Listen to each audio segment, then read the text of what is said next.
You have one unheard message. Hi, I was calling Current, the influencer marketing platform, but I think I just got redirected to a bunch of people listening to a podcast. Well, anyways, I was calling Current because I was told they could help get my brand set up on TikTok Shop, and even build out an affiliate program of content creators promoting my brand, and even have those content creators go on live streams and promote my product there. Wow, I could really use Current. I also heard that the brands they work with are making millions in sales. I guess I'll just go to their website at current.tech. What's the easiest choice you can make? Window instead of middle seat? Picking a vendor who sends a great gift basket? Outsourcing business tasks you hate? What about selling with Shopify? Whether you're selling a little or a lot, Shopify helps you do your thing, however you cha-ching. Shopify is the global commerce platform that helps you sell at every stage of your business. From the launch your online shop stage to the first real-life store stage, all the way to the did we just hit 1 million orders stage. Shopify's there to help you grow. Whether you're selling scented soap or offering outdoor outfits, Shopify helps you sell. Wherever and whatever you're selling, Shopify's got you covered. Sign up for a $1 per month trial period at shopify.com/try. Go to shopify.com/try now to grow your business, no matter what stage you're in. Shopify.com/try.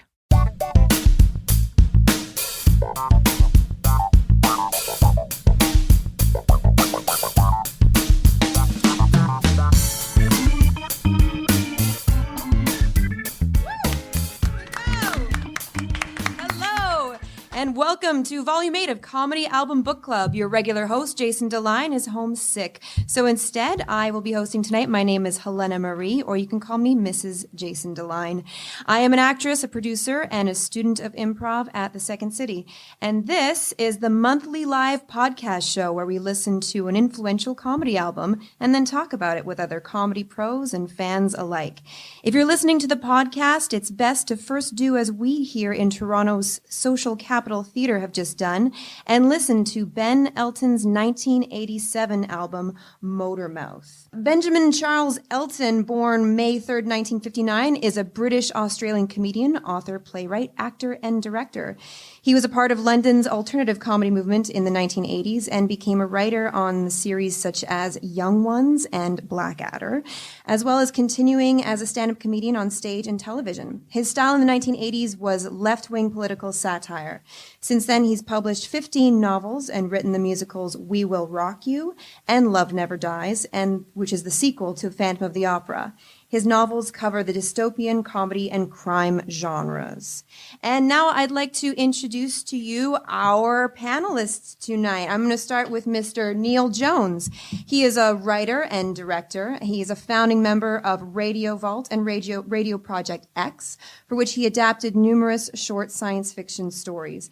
Most recently, he wrote a short comedy script called Cheerful Town, which was produced at Vault Fest 2018, an original audio shorts extravaganza and London's biggest arts festival. He's also a practicing psychotherapist. So, Mr. Neil Jones, welcome. Thank you.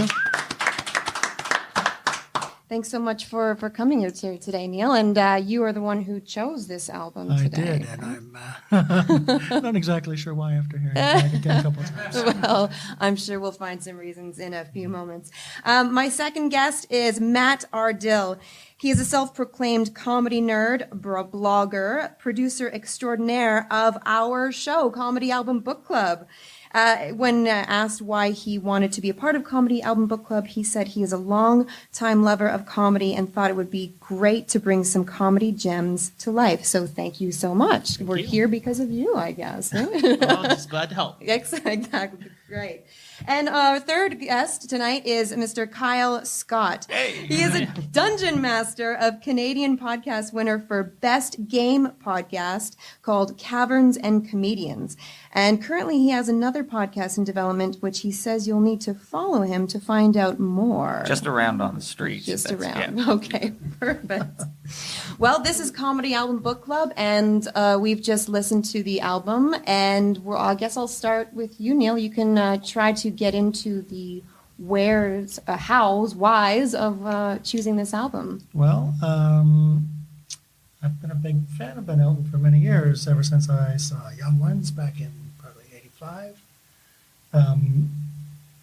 Ben is one of those interesting guys who he was really pushing the edge with comedy back in the early '80s, kind of coming out of the punk movement, with Alexi Sale, and they were just throwing everything at the wall to see what sticks. So with the Young Ones, I think there was a lot of really innovative things happening with it. Like, for example, it was one of the first sketch comedy shows to have like cutaways, like we all used to cut cutaways in Family Guy, but they were doing it back in '84.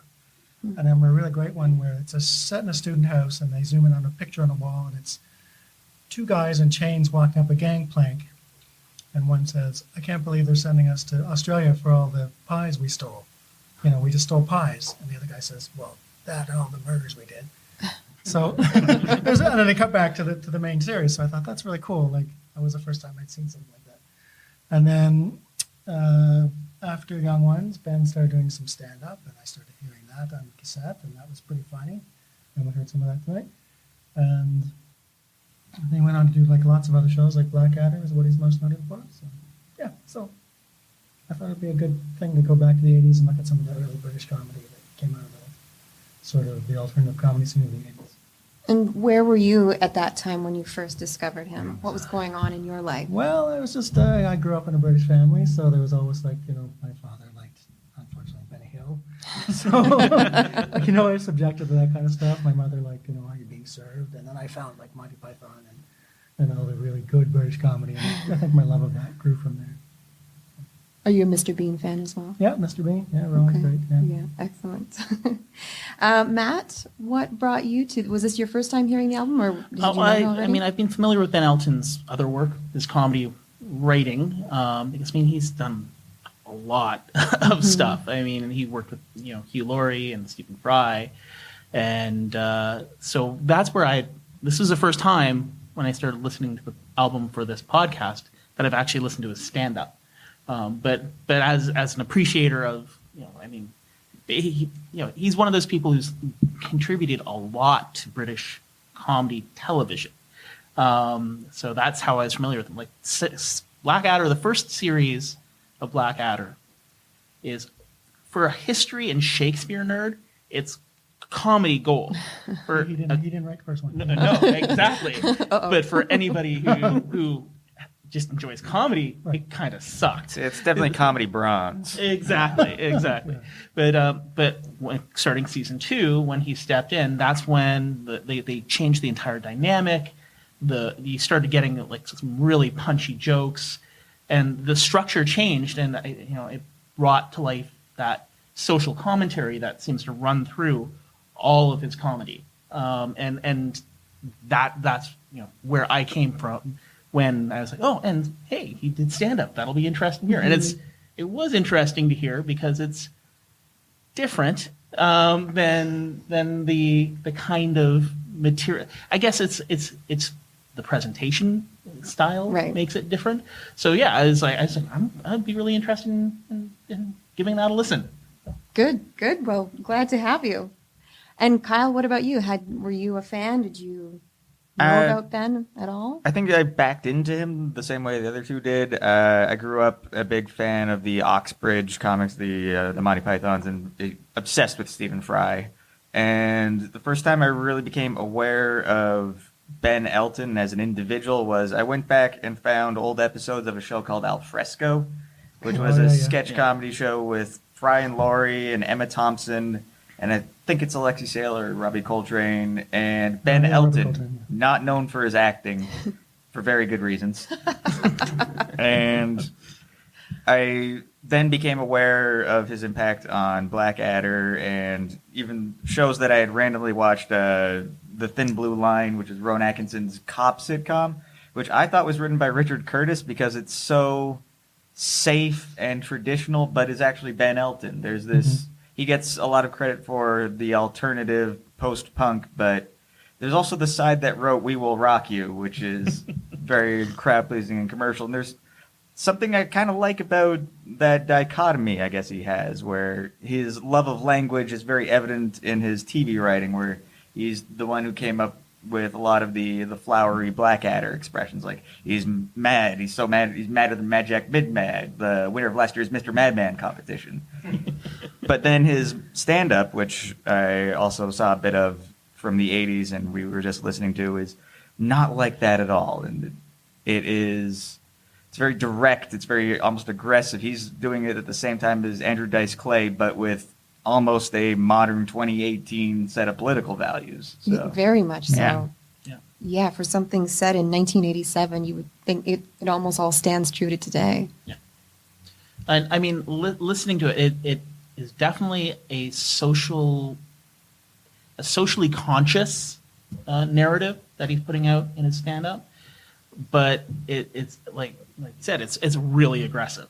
So it's not something that, like listening to it is not what I expected, given the flowery language and the way he structures so much of his material. So it's an interesting juxtaposition, seeing this guy who's like, writes, he wrote a musical based on the songs of Rod Stewart.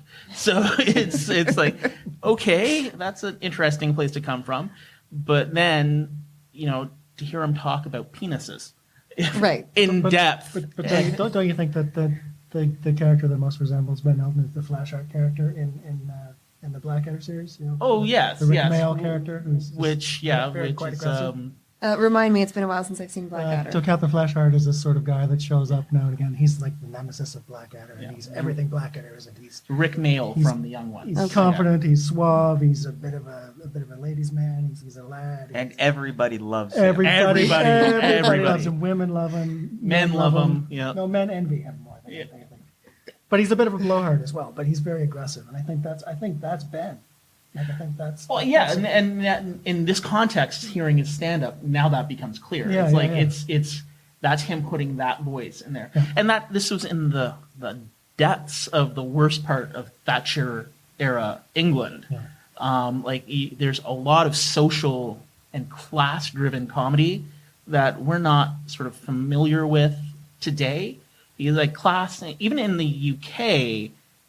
It still exists. Class culture and the class war really does still exist, but it's sort of diminished to the point. But back then, squatting was still common. There were people who couldn't afford to live, so they just moved into a house and stayed there. And you had coal miner strikes and people being driven out of their houses and homes, unable to feed themselves. And I think that's at the core of his comedy, is that anger that listening to the stand-up is like, oh, and it kind of makes me reframe some elements of his other works, at least his earlier works during this time that seemed a little more safe. I mean, with like The Young Ones, which would be about the same time, a little earlier, it was sort of very absurdist. So but also very anti-establishment. It was, yeah. So it seemed like, as a Canadian watching it without the benefit of a British family to contextualize it, it just seemed like silliness to me. Right. But now with taking it into this context, it really helps me recontextualize that into the social commentary that I think he was shooting to create in that show and in his other works. Right, and you can definitely hear it in the album too. He goes from quite lighthearted off the top to getting angrier and angrier throughout the pieces. Yeah. Catering to those ideals that he wants to really push forward. Especially it was interesting the kid with the violin lessons. Yeah, he's very. Everything he was talking about is very external, that there's a group of people out there who are wrong and are enemies. Mm-hmm. And us in this room, me and you, the audience, we're on the right side, and these are all the people, and these are the people who are making the world awful, and aren't they awful, and we should be mad at them, is basically his thesis throughout the whole thing. Yeah. Yeah. It's interesting. So, from my perspective, this was my first time listening to the album. I normally come to the podcast as an audience member and like to listen to it for the first time fresh, to just kind of experience it in the room. But as I quickly prepared for replacing Jason tonight, I was reading into him, and of course, Blackadder was something I was familiar with, and now I clearly have to see the continuation of Phantom of the Opera because I'm a fan of the original Phantom of the Opera. I have no idea. Have any of you seen the? No. No. Okay. I have not seen "We Will Rock You," which most people describe as the worst thing they've ever seen on the stage. Worst musical ever. I did read the plot summary, and Broadway musical shows, usually the plot is indecipherable at best, but this was just madness. It felt like someone was trying to describe a 70s prog rock album, which is essentially kind of what Queen did anyways. Yeah. Well, at least he has some diversity, that's for sure. Because actually the piece that he's done that I'm the most familiar with was the exam sketch from Mr. Bean. I don't know if any of you remember that one. Of course, yeah. Struggling there for a good 30 minutes or however long the exam is, and then finally realizes in the last 2 minutes that he's been using the wrong paper, the wrong exam. And it's so interesting because it's totally different. I watched that before I came. It's totally different from this album. And he has such a broad view of comedy. There's so many different styles in here. Yeah. I think it's a little telling that episode of Mr. Bean, written by Ben Elton, is one of the few ones where Mr. Bean talks, where Ben Elton can't resist even giving a silent character dialogue. Yeah, it was interesting because I was curious. After I watched that, I thought, how did they write a script for Mr. Bean? Because there's hardly any dialogue, and it's all just description, really, if you go through it.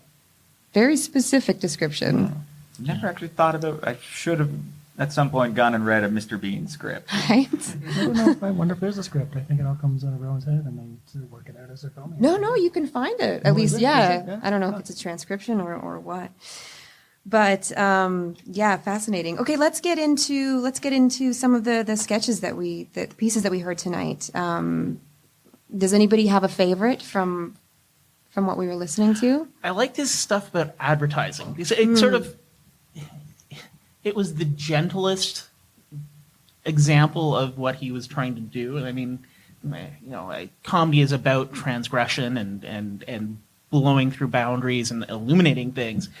And it was the most accessible. Because it's the same things he was doing with that kid in the car with the violin and yabo kind of rugby players who are super homophobic and jerky. But who are then, so it's all the same kind of thing, but it's done in a way that's like, oh, okay, I can see this. This is something that makes sense to me. And whereas like Coca-Cola is just, feeding us this line, and these guys are, like I said, on the wrong side. They're taking advantage of us. So I really like that one just because it was accessible and easy to get the point, and it sort of spoke to his entire thesis of, we are being manipulated by these classes of people who just view us as commodities to trade. And it holds up now. I mean, when you hear, Facebook has sold all of this data to companies that then use it to fix elections, or, Uber, they have a data breach and all of our stuff gets out, and it remains contemporary and it remains relevant, regardless of, the 20-odd, 30-odd years. Well, it's interesting. One of the earlier episodes of Comedy on Book Club, we listened to Button Down Mind of Bob Newhart. Yeah. And, that's like, 22 years earlier than this album? And there was a certain reverence for advertisers at that point, right? He was an advertiser. He was. He Yeah. he kept an account. Yeah. But what's interesting is, we see, by the 80s, people are getting cynical about advertising. And that's where sort of some of the comedy of this one comes from, the cynicism of, and realizing that, hey, we're being played here. Yeah. And it's so much of this material continues to be relevant. Like, if I heard that not knowing it's from 87, I could easily see a lot of that material being completely like something I'd hear in a comedy club today. Yeah. And it's just so true. It's powerful and visceral and timeless in a lot of ways, which is kind of sad because that means the same issues that we have from changed. 1987. We just swung back to kind of right wing and Yeah. I know when I heard when he was talking about the tampon commercial, I was like, yes, this is still, it's got to be the blue liquid for like why? I have heard at least 5 different about 3 months into doing stand up, people do that basic bit again and again. It's just something that keeps coming up, and it's a bit first thought, I guess. But if he's the first one to have it, then more power to him. Right, yeah. And that's a good question, in terms of the knowledge base that all you guys have. Do you think that he would have been the first one talking about things like this? Well, he was talking about how tampon ads were illegal in Britain, UK, and that was Right. probably until a couple of years maybe before he recorded this. Yeah. Thing. So, until the late 80s, it was illegal to advertise tampons. True. Can you imagine?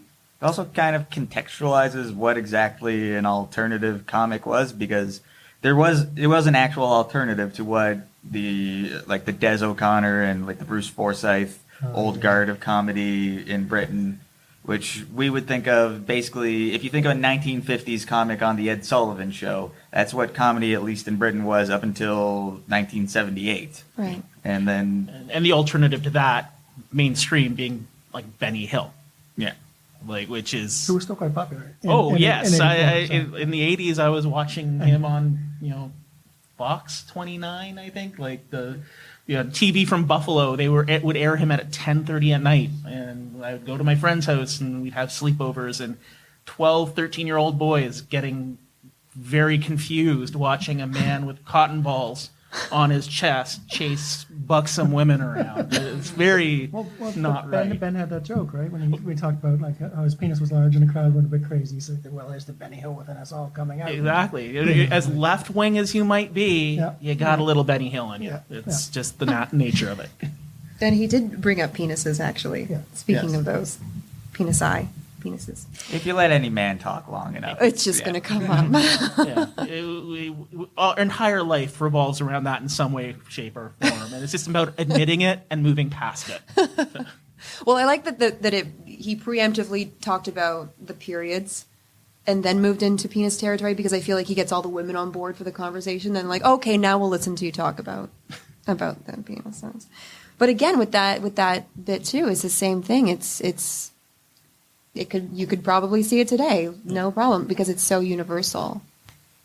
Well, I mean, that's the sad reality is dicks as human beings and men's dicks are two things that men will always talk about. We will always circle back to that some way, shape, or form. So I think he's trying to have it both ways. I think a bit. He is, He's which is interesting. I'm It's going to tell your dick joke, but then I'm going to make fun of it. But I know you're also laughing at the dick joke. Yeah, and it's kind of like him deconstructing comedy in its nature as well. He's telling a joke and then deconstructing that joke on the fly, which is sort of interesting in a way, because it's he respects the medium, but at the same time it's not sacred, because for so many comedians it's the structure is primeless. No, but I think he's also reveling in the fact he's getting a laugh from the straight dick joke too. Yeah, but he's taking the piss out of the audience who are laughing at that as well. So he's having, like you said, having it both ways. He's making his cake and eating it too.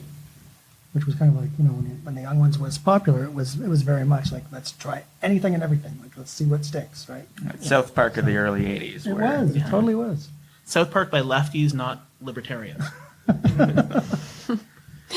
Was there any part of the album that I know we took some excerpts from it, but anything that we heard tonight that you felt was redundant or just not relevant anymore?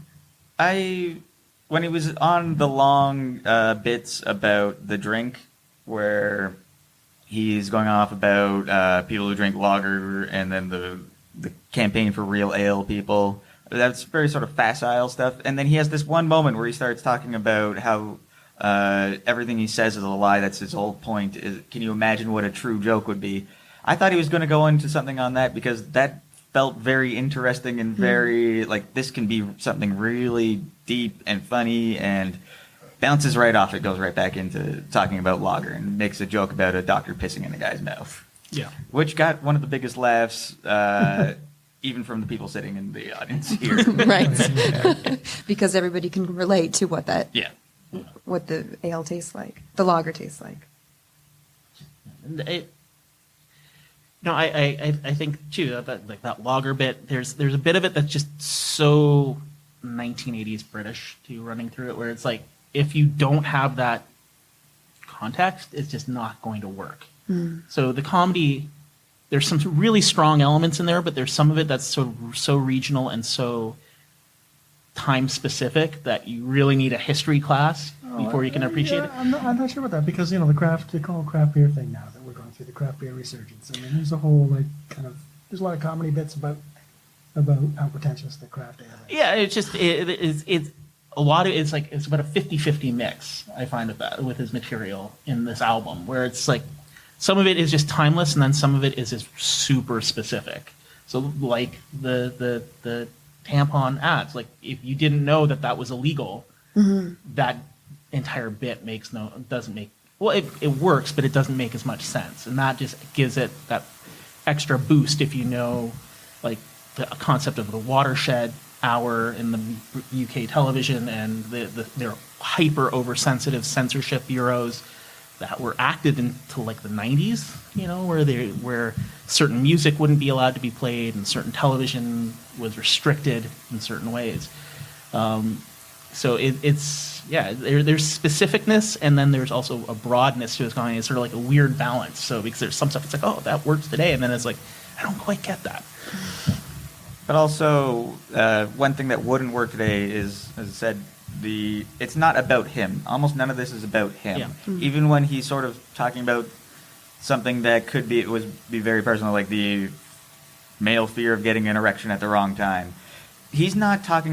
It doesn't feel like it's about something that's deep inside him. It feels like he's being very general and trying to bring everybody in on it, and it's not about him. It's about us. Do you think that's because the North American alternative comedy scene really strayed heavily into the confessional style comedy? Right. So you get that much more personal story, to the point where you have acts today like Maria Bamford, who is taking her mental health issues and using that as fodder for jokes in a very personal and powerful way.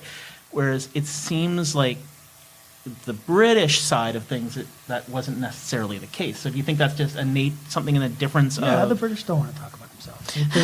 They don't. They just want to talk about everybody else. But it's interesting, though, because he's not saying this happens to me, and yet there's a way in his delivery that it feels like he's saying me too. Oh, yeah. It very much feels like, I'm not going to admit that I got an erection on the beach, but guys get erections on the beach. And it's that he's not saying he did it, but he's not saying he didn't do it, kind of thing. And it's interesting, which again is sort of like the passive voice that very much makes up the British dialogue of where it's like, oh well, thank you, kind of thing. Where it's like, yeah, how can you say thank you and yet come away like feeling insulted? Like, how can you receive that? It's that very much talking around the actual point. Right. So it's interesting. I don't know if that's like a North American thing, that we're much more direct in that, because it's the same kind of underlying topics that are coming out of those two, like Bill Hicks, which would, I guess, be a contemporary, is talking about the same kinds of issues with a sort of more like in a similar angry, more libertarian tone. But he very much personalizes his material. It's from his perspective, whereas this is the same kind of material and the same kind of voice, in a passive voice in some ways, where it's, I don't want to talk about me, but I'm going to talk about me anyways, but it's not really about me, but it is about me. It's just which one works better for you? I don't know. They both work in different ways. I don't think the one's better or worse. They're just different. It's like a different flavor of lager. One has a nice aroma and nice smooth taste, and another has nice aftertaste. So I don't think either is right. And I think it comes down to who's doing it too. Like, some people are better at it than others. Like, this holds up well. But I've recently listened to some Bill Hicks work that doesn't hold up as well. Interesting. So maybe it's that difference in the way they're delivering that narrative. It's the same message delivered in a similar fashion, but with that one key difference, and maybe that's what makes the difference between how they hold up. Possibly it's also speaking to what his strength as a writer is. Like, he made his reputation on writing characters and situations, and his stand-up could be done by anyone. Anyone could step in and say his stuff, and doesn't have to be Ben Elton doing it. Yeah. But someone like Bill Hicks, he probably couldn't do anybody else's writing. He could only do what he does. So the reason that we talk about Ben Elton now is probably not this stand-up album. It's because we love Blackadder. It's because we love his other things. So that's, I guess, where his strength is putting thoughts into another person's brain, and then if he's on his own, the kind of thoughts that anybody could say that could occur to anyone. Which makes it interesting. Like, as he is a writer who wrote for others, and within the industry, even in the 80s, it was still very common for people to write jokes for other people. It would have almost been interesting to see somebody else deliver this material, like how it would have played out, because he's aware of the craft of creating a joke and the setup and the punchline and everything. Would it have been better coming out of somebody else's mouth, possibly? Kind of like if Paul Mooney actually delivered the material he wrote for Eddie Murphy's. Exactly. It's all raw and delirious. It's just a Paul Mooney album covered by Eddie Murphy. Yeah. It's interesting too. I wonder about how the comedy nowadays. So many of the comedians, they're putting it all on themselves, right? But also, it's like we gravitate towards that now in our society, where we focus on not just the comedy coming out of the comedian, but the comedian themselves. Yeah. It's really focused on them personally. We want to know about them. Yeah. This kind of society where we're examining into people's lives so deeply. Well, last month we did Patton Oswalt's Werewolves and Lollipops. His most recent special, was possibly one of the most powerfully funny but also emotional pieces of comedy that I've ever watched, which was all about, a good half of it's, him being funny, him being Patton, but then the last half is all about the tragic loss of his wife's life. 20 years ago, I can't think of any comedian who would have got up and made that the core of their act, their hour-long special. And that's an interesting change. And is it the realities of a post-social media world where now the audience isn't happy enough just hearing the jokes. Now we need to know all the dirty laundry and pain and heartache that a person goes through. Has that shifted comedy in general, possibly? It's the reality TV shows, right? Yes. We want the inside scoop. And any other thoughts before we take a little short break? I guess just that same sort of shift. Also, the public perception of Ben Elton, at least in the UK, is kind of shifted against him. Yeah. He's sort of, if you want to talk about a comedian that you don't like, you might mention Ben Elton, because his reputation now is he's the guy who works with Andrew Lloyd Webber. He wrote a sequel to Phantom of the Opera. His last sitcom, The Right Way, was just absolutely atrociously terrible. Right. But at the same time, you look at what's popular in England right now, and it's people like Jimmy Carr, who, interesting enough, it kind of feels like a throwback to the Ben Forsyth kind of era of comedy. So it's almost like the pendulum has swung all the way back to wanting lighter fare out of their comedians in the UK. But then we still get, Fleabag or Chewing Gum, both very personal, very powerful, very class-centered narratives that are unflinching, and so it's an interesting. I think there's a war of culture going on in the UK right now with their comedians. Both those things you mentioned are written and driven by women. Yes, yeah, and that seems to be some of the strongest voices in comedy right now in a lot of ways across the board. Is we're getting the most truth to power from voices that traditionally have been ignored by a lot of power brokers, and I think that's a great thing that we're seeing these things getting more recognized. And I think to a degree, Ben Elton's work in the '80s is a part of that. It's what sort of begun the snowball rolling down the hill of getting recognition for voices that are not 45-year-old men who know some guy at the BBC who cover up all of their misdeeds kind of thing. But then he started with an old-fashioned BBC job when he's. And then he got rich. Also, why does everyone hate Andrew Lloyd Webber? Okay, well, maybe we'll save that one for after the break. We're going to take a short break here, folks. We encourage all of our audience members to give us some questions for our panelists for after the break. Thank you so much for listening to Comedy Album Book Club. We'll be right back.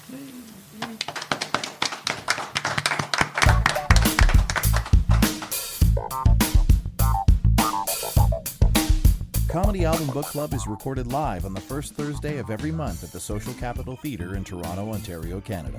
Join us, won't you? We listen to the album at 8:15 p.m. and then we record the panel discussion for the podcast.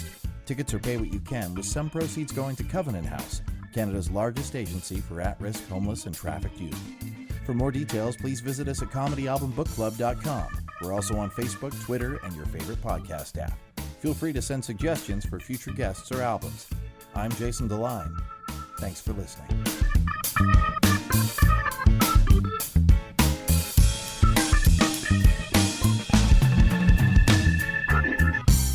Woo, okay. Welcome back to the second half of Comedy Album Book Club. We're going to take some questions from the audience here. Well, I've taken them already. They're actually in my hands. So nobody has to get up. We're going to start with one here. If I knew nothing about Ben Elton before coming tonight, what is the number one thing of his I should look into? Blackadder, right? It has to be Blackadder. Yeah, Blackadder. Season 2 through 4. I'd say season 4 of Blackadder. If you had to really nail it down to one, it would be the World War One series. Yeah, that would be the penultimate But, piece of work. if you're looking for a fix of season 3 of Blackadder, the Upstart Crow series that he wrote 2 years ago, the Shakespeare sitcom, is actually really good too. Great. Unanimous. That was easy. It's one of the greatest sitcoms of all time, probably. Yeah. It's got And the young Rowan ones. The young Atkinson ones, and the Hugh young ones is Laurie. also worth Yeah. checking out if you can find it. It's on YouTube. It is all on YouTube. Very easy. Everything's on YouTube. It is very easy to find. Is his comedy timeless? Or, if you removed all the shouting, would it just be an infantile set of observations? There's so much shouting. What do you guys think about that? He's an angry post-punk 80s labor supporter who's angry at Margaret Thatcher, and that is absolutely what his stand-up is. Yeah. Like if you put him in a musical context, I'd say he'd be kind of like Elvis Costello or What? it- Explain. Elvis Costello was about Elvis Costello, Joe Jackson, and who was the other one? Was it Andy Partridge? But they were referred to as the angry young men of punk, of rock and roll, and I think that's the core there. Like you can't really remove the yelling because the yelling is almost an expression of what he's trying to say. It's that anger that drives the joke.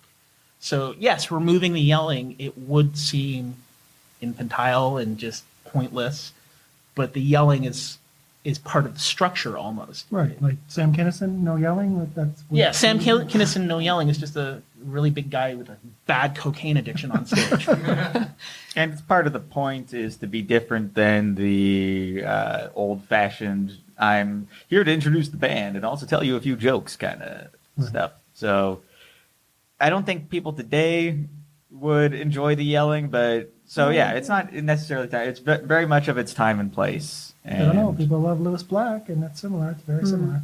It's true. It didn't bother me at all. No.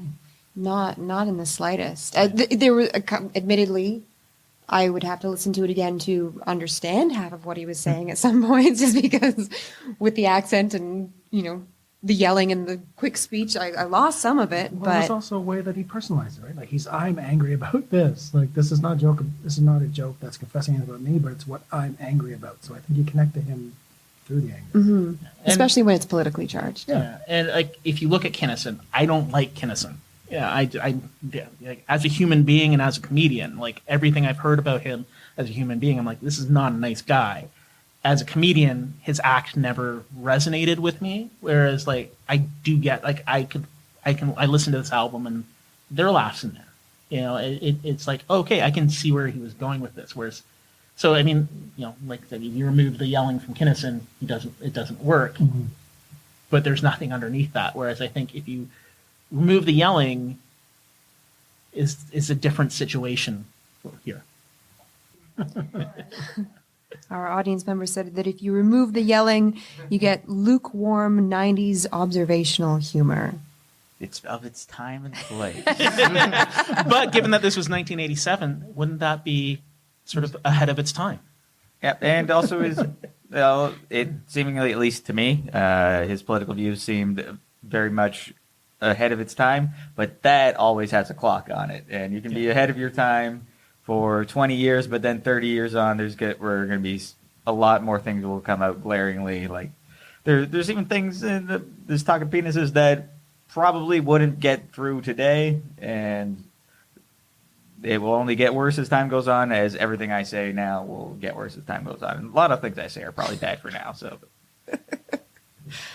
Well, but you got to still say it, right? You got to still do the jokes. I don't have to. Why do I do it? No, you have to. You have to. All right, moving on. Well, it's, I guess, kind of in the same vein. Next question is, would you call him a drunken intellectual? He seemed abrasive to me. He definitely wants to be seen that way. Yeah. He very much comes from, he wants to be a left-wing working class type, but his family are all academics. Right. And he went to Manchester University to take drama, which is, that's about as far as you can get without going that extra step and going to Cambridge. I think he wants to, the drunken intellectual is as much a character as Stephen Colbert's Colbert Show Stephen Colbert was a character. It's a construct. And I think that's very much to appeal to the audience that he was working with. Like that he's preaching to lower class individual, like by the British definition of lower class. So basically people, the working poor or, you know, of the time, and he's doing it in a language that will resonate with them. So yeah, it definitely feels like that, you know, drunken intellectual, but I think that's very much a construct, especially given, you know, he later went on to, you know, work with Sir Andrew Lloyd Webber. So who you can't get much more posh than Andrew Lloyd Webber. I also know from personal experience you have to be very careful in a comedy club about how you present yourself. I did a showcase once when I did stand-up a long time ago, and one of the notes that came back was, it's burned into my mind, your jacket and references to Voltaire make you unrelatable. So not just the Voltaire references, your jacket as well. It was just a black corduroy jacket. I like that. Okay, but Voltaire written on but did it have like the little patches? No, it did not. I'm a man of the people. Okay. I'm sure I would have. I like that your jacket was more offensive than Voltaire. The jacket was number one item. What was wrong with the jacket? I think I was just more dressed up than the other people there on the showcase. So yeah, I guess I had a hat on. Oh, they'd have hated Paul F. Tompkins. Oh yes. All right, moving on. Here we go. With so many comedians, including Ben Elton, working in so many diverse areas, do you think it's necessary for comedians to do so much to make a name for themselves? Is it necessary for comedians to be actors, writers, directors, musicians, etc.? If you want the money, yes. I think that's more of a British thing too, because you know you think of like Stephen Fry. Like Stephen Fry writes novels, he does radio shows, he does documentaries, he does quiz shows, you know, all kinds of stuff. I think the British comedians tend to want to explore more that way. Like I don't think like there's very few that I can think of. Mark Steele's one, for example. Mark Steele is a socialist comedian, sort of came out of Ben Elton, and he's a very left-wing comedian. All he wants to do is be a stand-up. Like he said, I don't. He writes his own material, but he doesn't want to write novels. He doesn't want to act in anything. But I don't think I think there's more, as television and things become more popular, I think British comedian stand-ups, they want to be characters on TV shows. They want to write novels. They want to do other things. I think to a degree there's a work ethic in the British entertainment industry that is different than a North American entertainment industry. Like you look at, let's see, Anthony Hopkins, brilliant actor, like completely genius, who's been in some of the shittiest movies of all time. Michael Caine's another one. You know, like who doesn't love Michael Caine? But then you watch like some of the Drek, and they'll do a job. You know, Patrick Stewart's another example, and it's on and on and on. Like Patrick Stewart literally parodying himself in Extras as a creepy guy who just wanted to see people naked. It's like There's nothing wrong with that. No, I can't imagine many North American like actors like Patrick Stewart. If I had to think of, I don't know, an equivalent, I just don't see them being willing to take those kinds of, have that broad range. They're like, oh, I'm doing this one thing and I'm doing it well, and this is how I'm doing.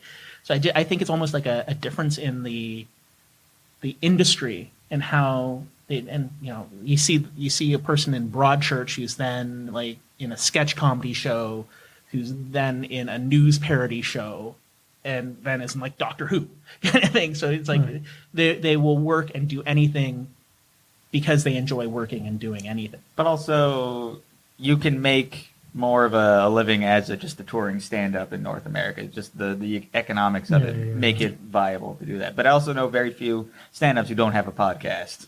That's true. Yeah. Has the podcast become the new song and dance for yeah, well, the podcast is the new web series. Everybody had a web series 5 years ago, and I was thinking in the UK too. Like they will rarely build a TV sitcom around a stand-up comedian. They'll build a TV sitcom around the stand-up comedian's character. Yeah. Like Steve Delaney, for example, did Count Arthur Strong. They'll build a sitcom out of that. And in a way, if you look at Ricky Gervais, he's kind of like Ben Elton was writing stuff and then was doing stand-up, right? Like.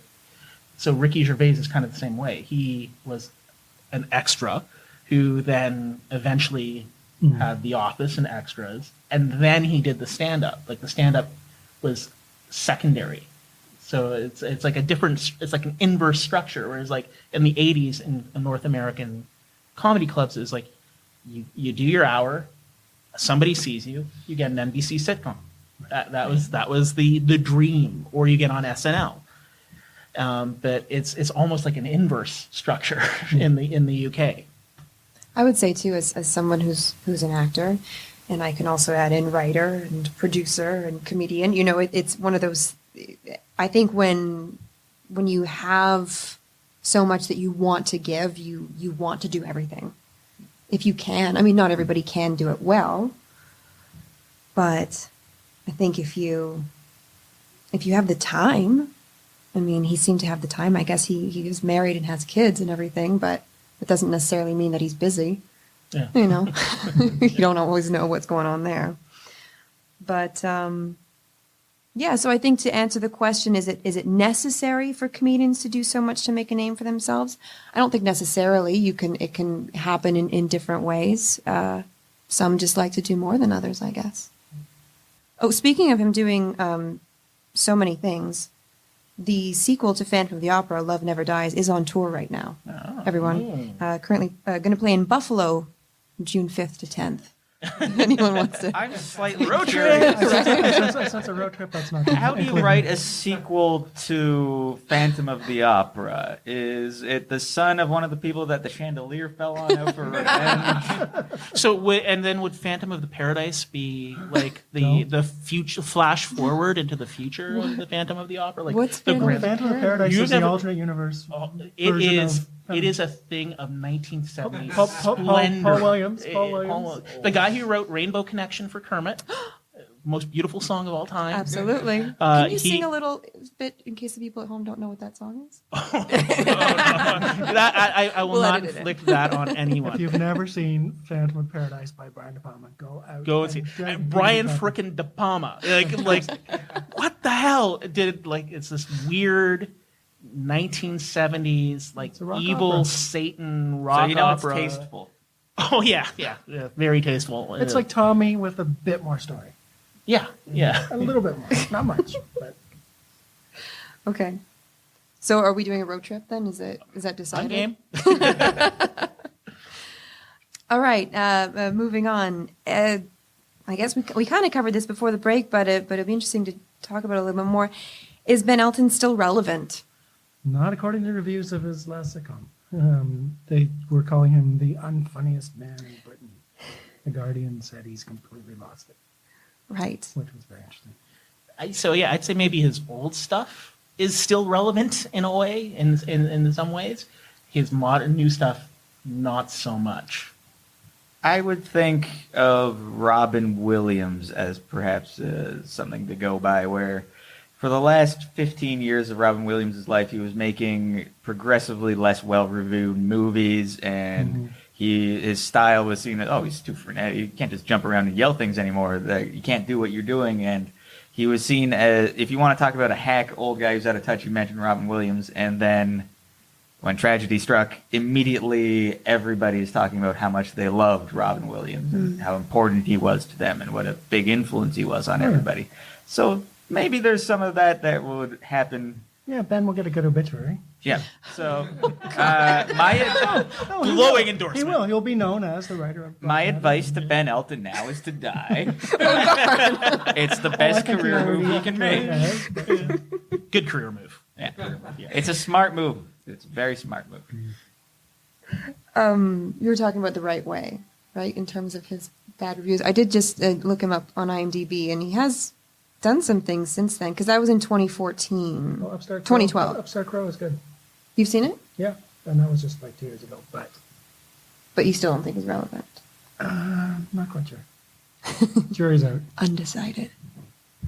Will he be remembered when he dies? Oh yeah, Blackadder, one of the top sitcoms ever. Yeah, I think he's made an indelible stamp on just comedy in large through things like The Young Ones, which revolutionary. It's kind of the rush of comedy. You know, every musician listened to like Rush, and then went on to like do something awesome. Velvet Underground. Velvet Yeah, I was Underground thinking kind that. of thing, Rush, you know, these sort of like these niche pieces of work that just shaped, like, so, you know, if you're not from, you know, Scarborough, you probably aren't a big fan of Rush, but a lot of prog rock and that kind of experimental music, Rush, Velvet Underground, like, you know, Sex Pistols, they went on to shape things to come. And I think Ben Elton's a lot like that. Like, you know, Blackadder, you know, Young Ones. These are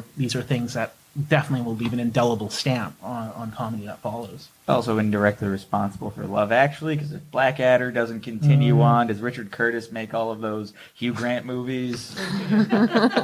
So we have him to thank That's a for mixed Notting Hill. Yeah, that's a mixed blessing. You know, I'm not sure on that one. Notting Hill, but not Love Actually. Wasn't Rowan Atkinson in Love Actually? Oh yeah. Yes. Oh, yeah. Oh, he steals the show. I love it. And Oh, Notting yeah. I He, have at the store with the. Yes. Right away. Right I away. have a huge soft spot for Richard Curtis movies.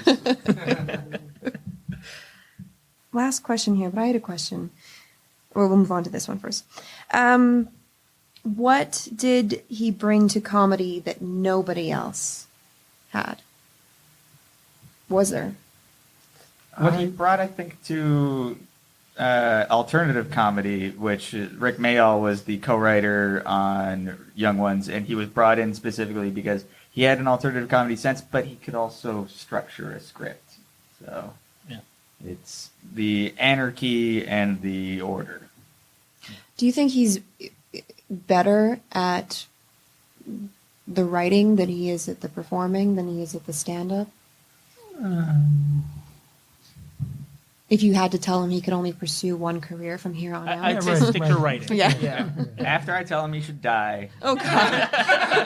please don't die. If you can't die, just at least stick to writing. I Comedy really album- hope he Comedy album survives book at club? least for like another Next 2 week, our months, so this interview doesn't with come Ben out. Comedy Album Book Club will not be held responsible for the death of Ben Elton. I don't have to say this. Why? Neil, you're saying your family is from England? Wales. Wales. Yeah. Pardon me. Do you think that there's more of an appreciation? I think you were saying over that. No. For Ben? In the UK? Yeah. Compared to Yeah. My friend Bill was in the UK when Ben was at his peak in the touring, and his show was sold out all the time. Like, He Right. was really popular stack in 87, 88, 89. How long was his stint on SNL? 'Cause he was on SNL briefly. As a writer? I think he did some performance stuff. Saturday Night. Are Yeah, you thinking Saturday of Night Live. Saturday Live, which was a British show. No, he was on Saturday Night Live Oh, wow. briefly. Yeah, Was right on Saturday Night. I believe he was right around Saturday Night Live briefly. I think it. did not know this. No, I think that it was Saturday Saturday Night. Live. Saturday Night. Because they stole the name and then had to change it. Because that was something that he definitely was a part of, which was a British show in the late 80s called Saturday Live. I think they also called it Saturday Night Live at some points, too. That might be where the confusion's coming from. Yeah. There's some good Fry and Laurie bits from that show on Well, YouTube. Saturday Night's not funny now, so Ben Elton might be writing. Oh, That's true. It's He might okay. still be there. You're allowed to be confused. I got really excited when I read about his early life and education and saw he was a descendant from Martin Luther, and I was like, Martin Luther King. Oh my God. No, the other important one. Yeah, exactly. he's just yelling at the Cathedral at Worms. And another thesis I had. I'm gonna nail this to the door. But he is actually third cousin of singer Olivia Newton-John. Oh. Or third Vanity. cousin, like first what cousin, you third remember? removed? I don't know. Oh yeah, Not and Grease? Summer Not Loving, Grease? and yeah. Xanadu? Xanadu had roller skates, man. Like, come on. Don't Is watch anyone the gonna movie, sing? but the No? video. Xanadu. Oh, there we go.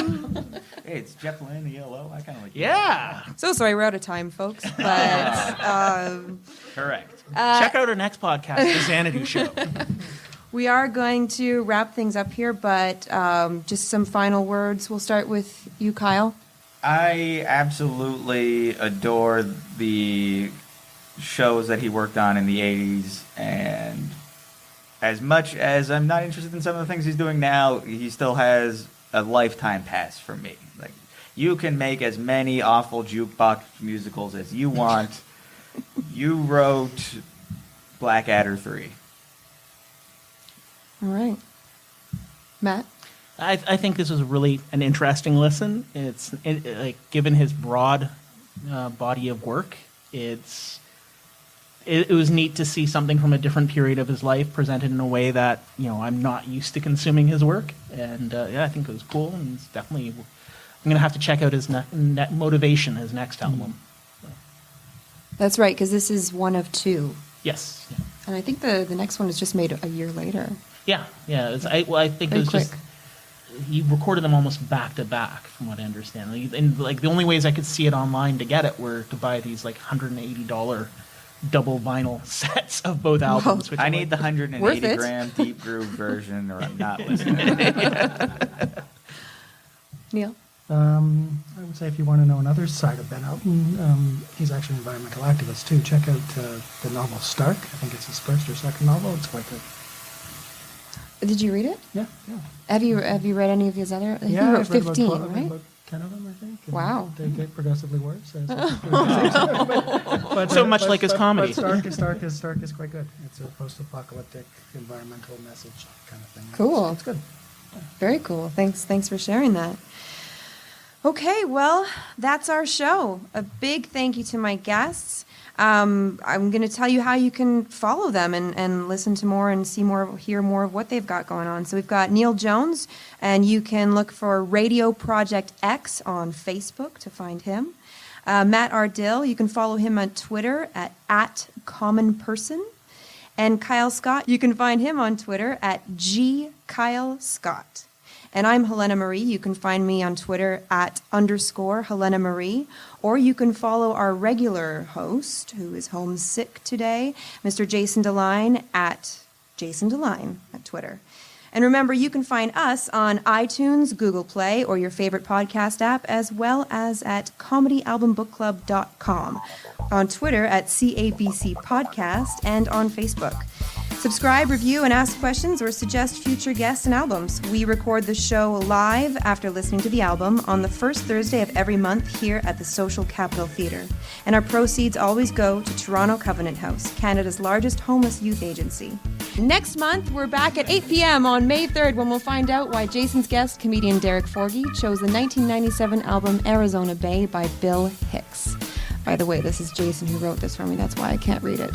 Until then, I'm your guest host, Helena Marie. Thank you so much for listening to Comedy Album Book Club. Hey.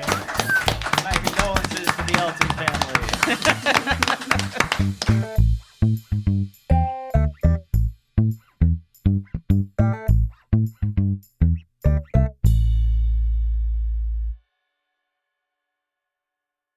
Support for this podcast and the following message come from Corient. Corient provides wealth management services centered around you. They focus on exceeding your expectations and simplifying your life. Corient has been helping high achievers just like you enjoy their lives more fully, preserve their wealth, and provide for the people, causes, and communities they care about. As one of the largest integrated fee-only registered investment advisors in the U.S., Corient has deeply experienced teams in 23 strategic locations. Corient has extensive knowledge spanning the full spectrum of planning, investing, lending, and money management disciplines. Leverage Corient's exclusive network of experts to craft custom solutions designed to help you reach your financial goals, no matter how complex they may be. Real wealth requires real solutions. For more information, connect with a wealth advisor today at Corient.com. That's Corient.com.